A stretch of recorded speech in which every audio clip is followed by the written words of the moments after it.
Guys ഫൈസിയാണ്. Japan versus Tunisia എന്തൊരു കളിയായിരുന്നു മച്ചാമാർ ഇന്ന് രാവിലെ നടന്നതെന്ന് അറിയോ?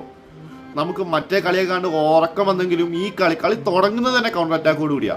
ടുണീഷ്യയുടെ ഒരു ലോങ് റേഞ്ച് ഷൂട്ട് ഉണ്ടായിരുന്നു, അത് ജസ്റ്റ് ബാറിന് മുകളിൽ കൂടെ പോയി.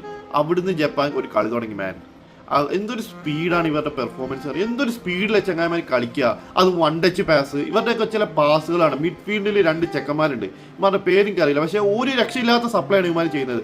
അത് മാറിയും കയറി 2 വിങ്ങിലേക്കും കളി അങ്ങോട്ടും ഇങ്ങോട്ടൊക്കെ ചേഞ്ച് ആക്കിയിട്ട് ഒരു രക്ഷയില്ലാത്ത പെർഫോമൻസ്. ഒരു ഏഷ്യൻ ടീം വേൾഡ് കപ്പിൽ ആദ്യമായിട്ടാണ് 4 ഗോൾ അടിക്കുന്നത്. നിങ്ങളൊന്ന് ആലോചിച്ച് നോക്കിയാൽ അവരുടെ ആ ഒരു കോച്ചുണ്ട്, ആ ചെങ്ങായുടെ ഒരു വിഷന്. അതാണ് ജപ്പാൻ ഇപ്പം കളിച്ചോണ്ട്. എനിക്കൊന്ന് ജപ്പാൻ കഴിഞ്ഞ വേൾഡ് കപ്പ് എവിടെ തോറ്റോ അവിടുന്ന് അവന്മാർ 2026 പ്രൊജക്ട് തുടങ്ങിയെന്നാണ് ഞാൻ മനസ്സിലാക്കുന്നത്. എന്തൊരു വിഷനാണ്, എന്തൊരു പെർഫോമൻസ് ആണ്. ഇതൊരു പ്ലെയർ ഓറിയന്റഡ് ഗെയിം അല്ലല്ലോ. ജപ്പാൻ എന്നൊക്കെ പറഞ്ഞാൽ ആ കോച്ചിന്റെ ഒരു വിഷൻ. ആ ചെങ്ങായി ഇപ്പോഴും പേപ്പറിൽ ഓരോന്നൊക്കെ ഇങ്ങനെ എഴുതിക്കൊണ്ടിരിക്കുന്നതാണ്. വേറെ ലെവൽ ചെങ്ങായിട്ടത്. ഇതിലെ ബ്യൂട്ടി എന്താണെന്ന് അറിയാം ഗൈസ്, അടുത്ത റൗണ്ട് ഓഫ് 32 ഒന്നെങ്കിൽ ജപ്പാൻ ഫേസ് ചെയ്യാൻ പോവുക, ഒന്നെങ്കിൽ ബ്രസീൽ അല്ലെങ്കിൽ മൊറോക്കോ. ഏതെങ്കിലും ഒരു ടീമിന്റെ പരിപ്പ് ജപ്പാൻ ഇളക്കുമെന്ന് 100% ഉറപ്പാണ്.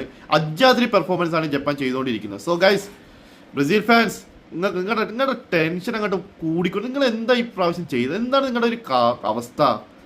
നെയ്മർ ഒന്ന് റെഡി ആയി വരുമ്പോഴത്തേക്ക് നിങ്ങൾ റൗണ്ട് ഓഫ് 32 ജപ്പാനായിട്ട് നിങ്ങൾക്ക് കിട്ടിയാണ്ടല്ലോ. നെയ്മർ നിങ്ങൾക്ക് അധികം കളിയൊന്നും കിട്ടൂല. സോ ഗൈസ്, ജപ്പാൻ സാമുറായി ബോയ്സ്, നിങ്ങൾ ഞങ്ങളുടെ ഹൃദയം കീഴടക്കിക്കൊണ്ടിരിക്കുകയാണ് മാൻ.